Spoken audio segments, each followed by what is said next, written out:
حضرت جابر رضی اللہ تعالیٰ عنہ سے روایت ہے کہ نبی پاک صلی اللہ علیہ وآلہ وسلم مدینہ کی کسی بالائی جانب سے داخل ہوتے ہوئے بازار سے گزرے۔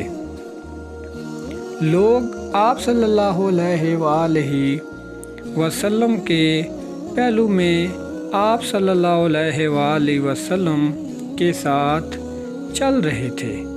آپ صلی اللہ علیہ وآلہ وسلم عقیر سے کانوں والے مرے ہوئے میمنے کے پاس سے گزرے۔ آپ نے اسے کان سے پکڑ کر اٹھایا اور پھر فرمایا، تم میں سے کون اسے 1 درہم کے عوض لینا پسند کرے گا؟ صحابہ کرام نے فرمایا، ہمیں یہ کسی بھی چیز کے عوض لینا پسند نہیں، ہم اسے لے کر آخر کیا کریں گے؟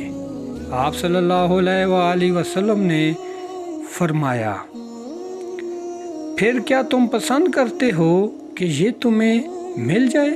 صحابہ کرام نے عرض کی کہ اللہ کی قسم، اگر یہ زندہ ہوتا تب بھی اس میں عیب تھا، کیونکہ ایک تو یہ عقیر سے کانوں والا ہے، پھر جب وہ مرا تو ہمارے کس کام کا؟